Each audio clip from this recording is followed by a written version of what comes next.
Hello दोस्तों, कैसे हो? आपका स्वागत है त्रिपान स्टडी सेंटर में। आज जो हम करने जा रहे हैं क्लास 12 एनआईएस बोर्ड का जो है हिस्ट्री का चैप्टर नंबर 12। इसमें हम आज करेंगे एडमिनिस्ट्रेटिव सिस्टम एंड इंस्टीट्यूशन। यानी देखा जाए तो 12वां चैप्टर जो इतिहास का है उसमें प्रशासनिक प्रणाली और संस्थाओं के बारे में विस्तार पूर्वक हम जानने की कोशिश करेंगे।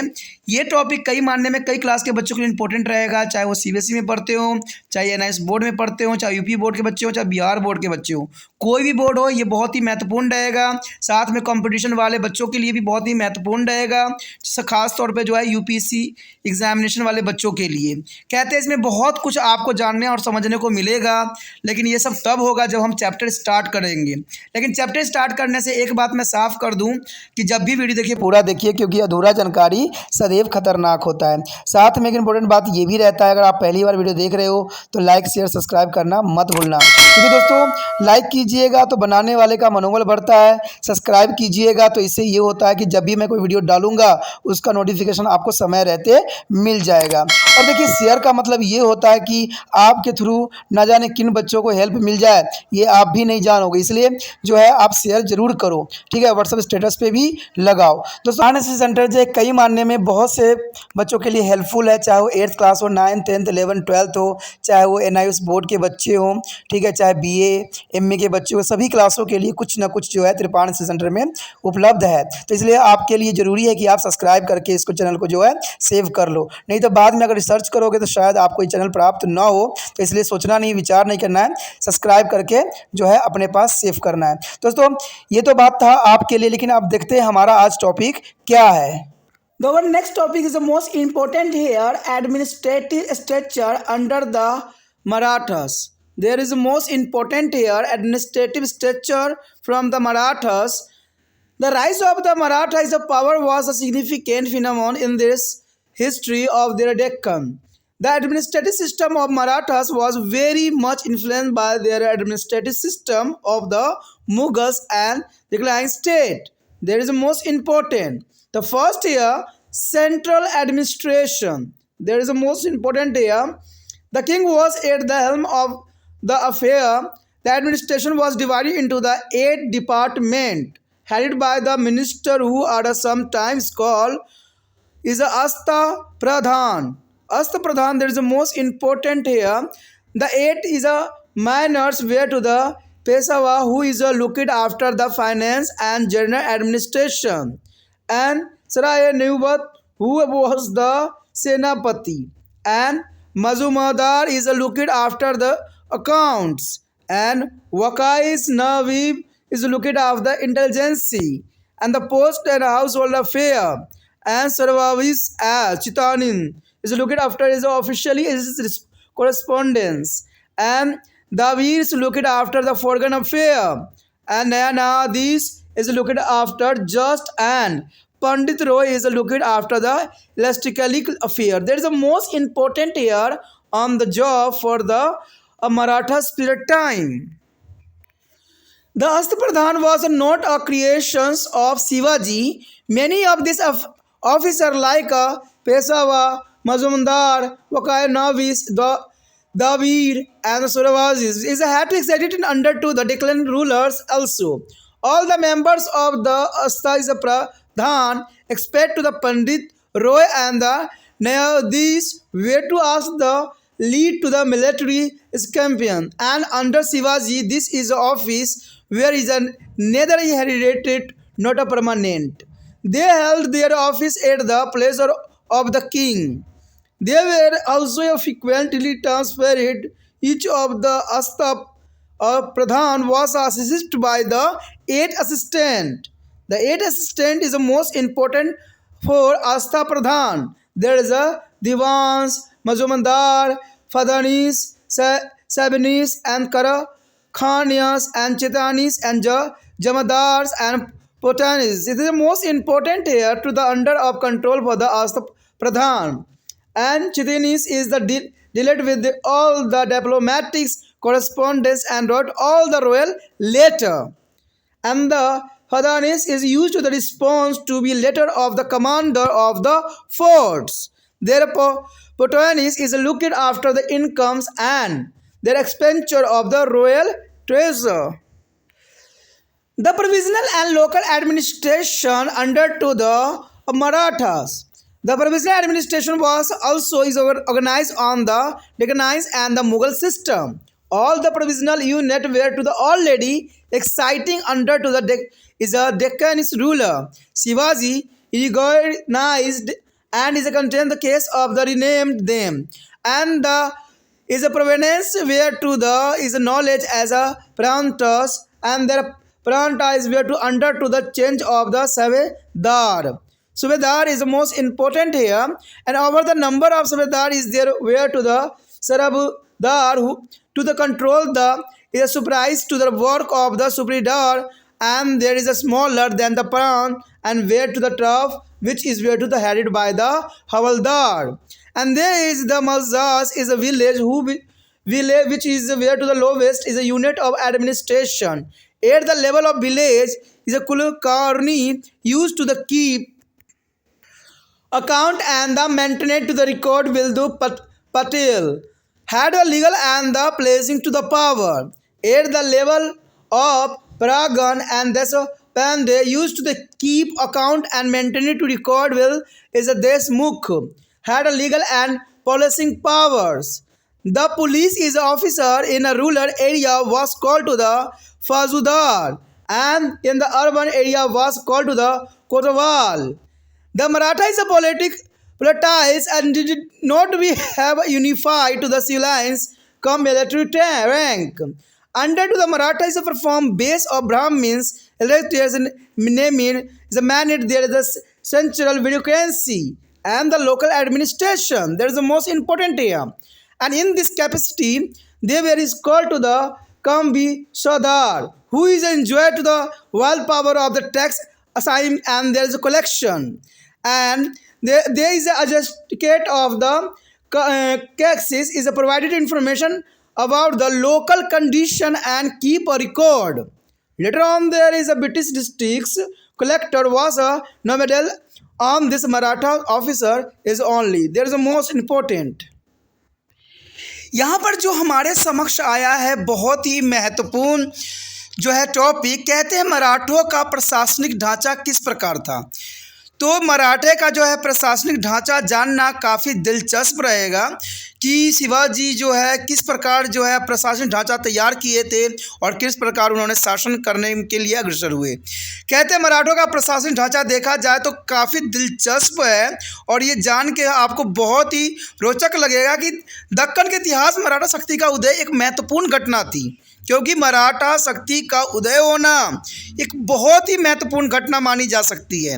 और मराठों की प्रशासनिक व्यवस्था मुगलों और दक्षिणी राज्यों के प्रशासनिक व्यवस्था से बहुत अधिक प्रभावित थी, क्योंकि ये बात बहुत दिलचस्प है कि जो प्रशासनिक व्यवस्था मुगलों और दक्कन राज्यों के प्रशासनिक व्यवस्था से ये काफ़ी प्रभावित थी। जैसे हमारे के राजनीति का आपको पता है कि हमारा कॉन्स्टिट्यूशन भी दूसरे देशों से प्रभावित है, तो उसी तरह से मराठा भी जो था दूसरे मुगलों और दक्षिणी राज्यों के जो है शासन से काफ़ी प्रभावित जो है रूल रेगुलेशन लागू किया। सबसे पहले इसमें आता है केंद्रीय प्रशासन। आखिर केंद्रीय प्रशासन की क्या विशेषता थी। कहते हैं राजा सभी कार्य का जो है कर्णधार था। जैसे राजा तो आपको पता ही है कि सभी कार्य करने सभी चीज़ों का जो है मुख्य हेड होता है, और प्रशासन को 8 विभागों में विभाजित किया गया था।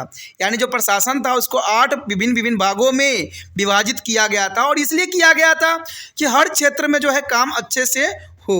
जिनके मुखिया मंत्री होते थे, यानी उसके अंतर्गत एक मुखिया मंत्री जो होता था वो सारी चीज़ों को कंट्रोल करता था। कभी कभी इन्हें अष्टप्रधान भी कहा जाता था। किसको? मंत्रियों को। किनके मंत्रियों को? मराठे के संबंध यानी शिवाजी के जो होते थे मंत्री, उनको कभी कभी अष्टप्रधान भी कहा जाता था। तो क्वेश्चन कैसे भी हो सकता है, सिर्फ आपको समझना है। कहते हैं ये 8 मंत्री थे। पेशवा यानी वृत्त और सामान्य प्रशासन की देखभाल करते थे। साड़िये नौबत यानी सेनापति। मौजूदार यानी लेखा जोखा रखने वाला। बकाया नवीस यानी गुप्तचर और घरेलू मामलों की देखभाल करता था। सुरुनवीस या चिटनसी शाही पत्राचार का कार्य किया करता था। दावीर विदेशी मामले देखा करता था। न्यायिक न्यायिक और जो है पंडित राव धार्मिक अनुदान संबंधी मामले देखा करते थे। तो ये 8 जो थे बहुत ही महत्वपूर्ण थे, जो कि शिवाजी के साम्राज्य में अपना पद निश्चित किए हुए थे। कहते ये अष्टम प्रधान की रचना शिवाजी द्वारा नहीं की गई थी। इनमें बहुत से अधिकारी जैसे पेशे, मजदूरा, वकानिस, दावे और जो है सुरुविनीस दक्षिण शासकों के समय भी विद्यमान थे। तो इसमें कोई दो राय नहीं है, जैसे कि हमने भी स्टार्टिंग में पढ़ा भी था कि ये प्रभावित थे। तो शिवाजी ने ये दूसरे क्षेत्रों से इन चीज़ों को जो है अपने शासन में व्यवस्था किया था। यानी कहा जा सकता है इस बात को कि अष्टप्रधान की रचना जो थी शिवाजी द्वारा नहीं की गई थी, इससे पहले भी किया जा चुका था। शिवाजी ने सिर्फ इन बातों का अनुसरण किया, यानी अपने शासन में लागू किया, जो कि काफ़ी इंटरेस्टिंग था। कहते पंडित राव और न्यायाधीश को छोड़कर अष्टप्रधान के सभी सदस्यों को सैन्य नेतृत्व करने के लिए कहा जाता था। यानी सिर्फ 2 व्यक्तियों को छोड़ दिया जाता था, पंडित राव और न्यायाधीश। देखिए, ये यूपीएससी एग्जाम के अंतर्गत ये क्वेश्चन पूछा जा सकता है कि अष्टप्रधान में जो है सेना के नेतृत्व करने के लिए किन 2 जो है मुख्य को छोड़ दिया जाता था। तो पंडित राव और न्यायाधीश, समझिए। तो क्वेश्चन ऐसा ही बनता है और आप कंफ्यूज होते हो इधर से उधर ढूंढने में। तो ये काफ़ी इंपॉर्टेंट है कि अष्टप्रधान में जो है पंडित राव और न्यायाधीश को सम्मिलित नहीं किया जाता है सेना के नेतृत्व के लिए। यह कार्य शिवाजी के शासनकाल के दौरान न तो वंशागत और न ही अस्थायी थे। यानी ये वंशागत नहीं थे। वंशागत मतलब आप समझ सकते हो कि दादा के परदादा और परदादा के बाद बेटे और बेटे के बाद आपको पता ही है कि पोते, ऐसे सिस्टम नहीं था। ये सिर्फ कार्यरत थे, ठीक है। ये राजा की इच्छा पर ही पद पर रह सकते थे। यानी बहुत इंपॉर्टेंट बात है कि वो राजा के इच्छा पर ही जो है अपने पद पर बने रह सकते हैं। राजा जब चाहे इसको हटा सकता था। तो ये काफ़ी शिवाजी के समय जो थी बहुत काफ़ी उन्नत थी। अक्सर उनका स्थानांतरण भी होता रहता था, जैसे आज के समय में भी देखने को मिलता है कि स्थानांतरित भी कर दिया जाता है या पद से हटाने की भी प्रावधान होता है।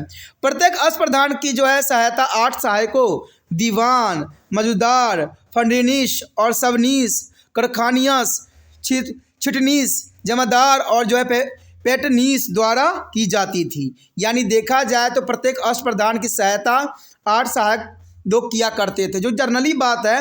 कहते छिटनीस सभी राजनीतिक पत्र व्यवहार करते थे। यानी छिटनीस जो होते थे पत्र व्यवहार के लिए रखे गए थे और सभी शाही पत्र लिखा करते थे। तो काफ़ी महत्वपूर्ण इनका काम था।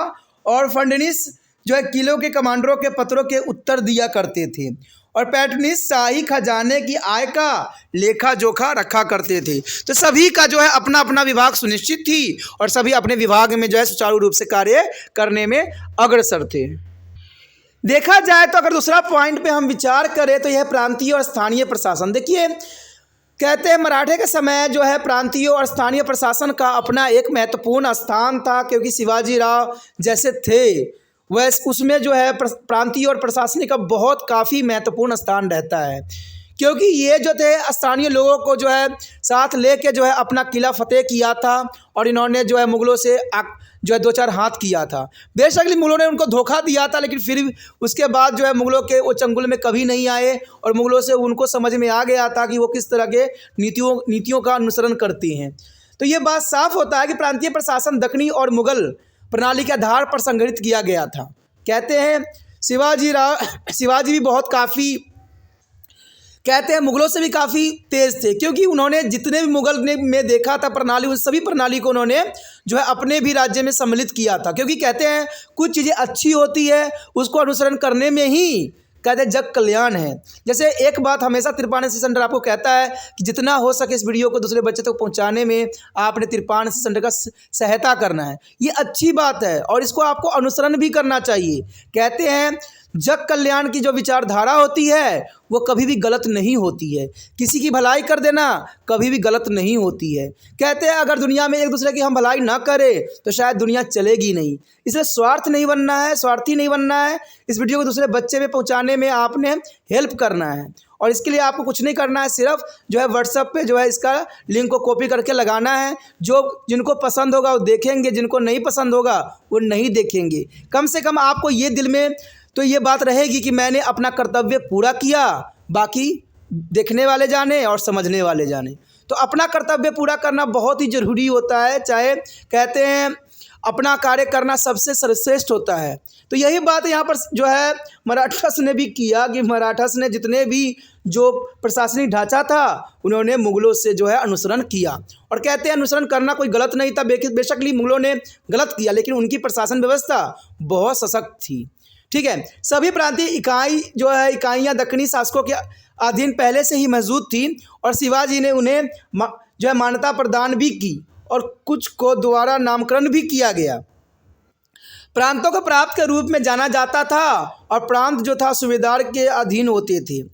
ठीक है, यानी जो प्रांत होते थे वो सूबेदारों के अधीन होते थे।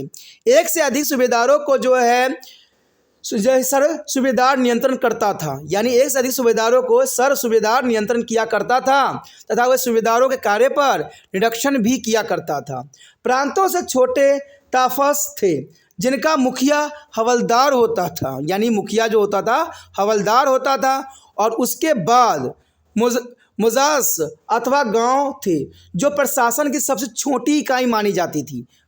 देखा जाए तो गांव जो है सब प्रशासन की सबसे छोटी इकाई मानी जाती है, इसमें कोई दो राय नहीं है। गांव के स्तर पर जो है कुलकर्णी खाते लिखता था और व्यवस्थित भी रखता था, जबकि पाटिल के पास न्यायिक और पुलिस शक्तियां हुआ करती थी। तो ये आप समझ सकते हो कि पाटिल के पास न्यायिक और पुलिस शक्तियां होती थी। प्रागणा के स्तर पर जो है देश पांडे खाते को लिखता था, यानी प्रागण स्तर पर जो है देश पांडे खाते को लिखता था और उन्हें व्यवस्थित भी किया करता था, जबकि देशमुख के पास न्यायिक और पुलिस शक्तियां होती थी। तो ये काफ़ी महत्वपूर्ण है। कहते हैं पुलिस अधिकारियों को ग्रामीण इलाकों में फौजदारी कहा जाता था, यानी पुलिस अधिकारियों को ग्रामीण इलाकों में फौजदार कहा जाता था और शहरी इलाकों में कोतवाल कहा जाता था। तो ये तो आपको पता ही हो गया होगा कि जो है मराठा के समय पुलिस अधिकारियों को इलाकों में फौजदार कहते थे और शहरी क्षेत्र में इसको केतवाल के नाम से जाना जाता था। कहते हैं मराठा राजनीतिक में नागरिक और सैन्य पदों का जो है एकीकरण नहीं था, यानी मराठे राजनीतिक में जो है नागरिक और सैन्य पदों का एकीकरण नहीं किया गया था, जो कि बहुत काफ़ी महत्वपूर्ण बात थी। मराठों को के शासनकाल में सम्भ्रात ब्राह्मण वर्ग केंद्रीय नौकरशाही व स्थानीय शासन के कार्यात थे, यानी देखा जाए तो मराठे के शासनकाल में ब्राह्मण और केंद्रीय नौकरशाही का अपना विशेष स्थान था और इसी से स्थानीय प्रशासन की जो है चलाई जाती थी। इस हैसियत से उन्हें जो था कमलविसदार भी कहा जाता था, यानी काम विसलदार भी कहा जाता था, जिनके पास कर लगाने और उसे एकत्र करने की व्यापक शक्तियाँ दी गई थी। और ये बेखूबी जो था जो है इसमें किया गया था और वो मुकदमे का निर्णय भी करते थे और स्थानीय परिस्थिति के बारे में जानकारी भी उपलब्ध कराया करते थे। देखिए प्रशासन का सबसे अच्छा व्यवस्थित रूप ये होता है कि वो लोगों जनताओं के जो है दुखों को देखे और उनके दुखों से अवगत हो। कहते हैं वो प्रशासन नहीं है जो इलेक्शन के समय सिर्फ हाथ जोड़ती है और उसके बाद जो है हम लोगों को अंगूठा दिखाती है, ऐसा नहीं प्रशासन सही होता है। प्रशासन का अर्थ होता है कि वो जनता के दुखों को देखे, जनता के तकलीफ़ों को दूर करे, ना कि जनता के दुखों को बढ़ा दे। आपने देखा ही होगा कि कहीं भी जो है प्रशासन जाता है तो उनके लिए सारे साफ़ सुथरा कर दिया जाता है, रोड को चकाचक कर दिया जाता है, टूटे फूटे रोड के गड्ढे को भी भर दिया जाता है कि उनको झटका ना लगे, और आम जनता को इतना झटका देते हैं जिसका तो कोई वर्णन भी नहीं किया जा सकता। तो ऐसा प्रशासन नहीं होता चाहिए, और ये प्रशासन तभी बनते हैं जब आप लोग चाहते हो और आप लोग भी गलत लोगों को वोट देते हो, गलत लोगों को चुनते हो। तो ये बहुत बड़ी दुविधा वाली बात है। ये सारी जितने भी हम बात पढ़ते हैं इनसे यही चीज़ हमें समझ में आता है कि कोई भी प्रशासन होता है वो जनता के लिए बना हुआ होता है और जनता को ही देखने की उनकी प्रावधान होना चाहिए, न कि अपनी सुख सुविधाओं को व्यवस्थित करने का प्रावधान होना चाहिए। यही बात यहाँ पर भी आता है। बाद में ब्रिटिश जिला कलेक्टर का पद इस मराठा अधिकारी के नमूने के अनुसार बनाया गया, जो कि काफ़ी महत्वपूर्ण था मराठे की जो है प्रशासन जो है रूल रेगुलेशन। कहते हैं ये प्रशासन के रूल रेगुलेशन काफ़ी दिलचस्प था और काफ़ी समझने के लिए भी ज़रूरी था। कहते हैं प्रशासन चलाने के लिए थोड़ा सा हमें जानकारी भी जो रखना चाहिए कि किस प्रकार प्रशासन चलाई जाती है और जनता की किस प्रकार भलाई की जाती है। तो इसी के साथ हमारा जो एक चैप्टर भी ख़त्म हो जाता है, जो कि बहुत काफ़ी महत्वपूर्ण था। इसमें जो है मुग़लों के शासन के विषय में विस्तार पूर्वक बात किए, ठीक है। उसके पश्चात हमने मराठे के बारे में भी बात किया, उनकी प्रशासन ढांचा के बारे में भी बात किया। तो मुग़लों के जो है हर एक प्रशासन के हर एक पहलू के बारे में इस चैप्टर में विद्वान था, ठीक है। तो ये काफ़ी महत्वपूर्ण था। अगर आपको अच्छा लगा तो लाइक शेयर सब्सक्राइब भी कर लेना, क्योंकि कहते हैं अच्छे काम करने की सोचना नहीं पड़ता है। कहते हैं अगर आप लाइक सब्सक्राइब करते हो तो मुझे खुशी मिलती है कि बच्चों को कम से कम पसंद तो आया। और मुझे उन बच्चों से कोई मतलब नहीं है जो नहीं देखते हैं, जो देखते हैं मुझे उनसे ही मतलब है। ठीक है, अगर आप पहली बार वीडियो देख रहे थे तो चैनल को सब्सक्राइब करके अपने मोबाइल में सेव कर लेना, ये आपका दायित्व होना चाहिए, तभी जो है अगला वीडियो का आपको नोटिफिकेशन प्राप्त हो सकती है। इसी के साथ जो है दोस्तों हमारा टॉपिक आज खत्म हो रहा है। ठीक है, अगर आपको अच्छा लगा तो लाइक शेयर सब्सक्राइब जरूर कीजिए। अगर पहली बार अगर आप वीडियो देख रहे हो, पहली बार मेरे चैनल पे आए हो, तो सब्सक्राइब करना आपका फ़र्ज़ बन जाता है। सब्सक्राइब करने से ये होगा कि जो भी मैं आप क्लास के रिगार्डिंग कोई भी वीडियो डालूंगा उसका नोटिफिकेशन जो है समय समय पर आपको प्राप्त होता रहेगा। अगर सब्सक्राइब नहीं कीजिएगा, अगर आप दोबारा से तिरपान स्टडी सेंटर पर आने की कोशिश कीजिएगा तो वहाँ पर आप तिरपान लिखिएगा तो जो है वो तिरपस कर देगा। ठीक है, जो आप गूगल पर सर्च करेंगे वो तिरपस कर देगा, जिससे वजह से आप जो है मेरे वीडियो का जो है फ़ायदा नहीं उठा पाओगे। तो सोचिए मत, विचार मत कीजिए, सब्सक्राइब कीजिए। आप सोचते होइएगा कि मेरे जो एग्ज़ाम खत्म हो जाने के मेरा क्या ज़रूरत है तिरपान स्टडी सेंटर से। ठीक है, तो इसलिए सब्सक्राइब नहीं करने को सोचिएगा, लेकिन दोस्तों ऐसा नहीं है। तिरपान स्टडी सेंटर जो है बहुत हेल्पफुल है। क्योंकि ये जो है आपके 8th class 9th 10th 11th 12th जो आर्ट्स के सब्जेक्ट को कवर करता ही है, प्लस जो है ये NIC बोर्ड के जो है 10th प्लस 2 को भी कवर करता है। साथ में BA जो है फर्स्ट ईयर से लेकर 6 सेमेस्टर तक बच्चों के लिए ये अग्रसर रहेगा आर्ट्स सब्जेक्ट में। तो सोचिए नहीं, विचार नहीं कीजिए, काफ़ी जो है तिरपान स्टडी सेंटर का फ़ायदा ही फ़ायदा है। ठीक है, अगर आप मुझे प्रोत्साहित करोगे तो आपके लिए मैं तरह तरह के वीडियो बनाऊंगा जो आपको फ़ायदा पहुंचाएगा। एग्ज़ाम के तौर पे मैं आपको जो है पेपर भी आपको सोल्यूशन करके दिखाऊंगा जो आपके लिए फ़ायदेमंद रहेगा। अगर नहीं सब्सक्राइब कीजिएगा, मेरा मनोबल घटेगा, तो हो सकता है कि आपको फिर दोबारा मैं ना वीडियो बनाऊं और आपको फ़ायदा ना पहुंचाऊं। तो अभी भी नहीं सोचिए, मेरा जितना आप फैलाइएगा, जितने दूसरे बच्चों के साथ शेयर कीजिएगा, उतना जो है मैं आपके लिए कार्य करने में अग्रसर रहूँगा। ठीक है दोस्तों, इसलिए सोचिए मत, विचार मत कीजिए, अभी सब्सक्राइब कीजिए और अपने व्हाट्सएप स्टेटस पर लगाइए और दूसरे बच्चों के साथ भी शेयर कीजिए। ठीक है दोस्तों, अपना ध्यान रखना। बाय।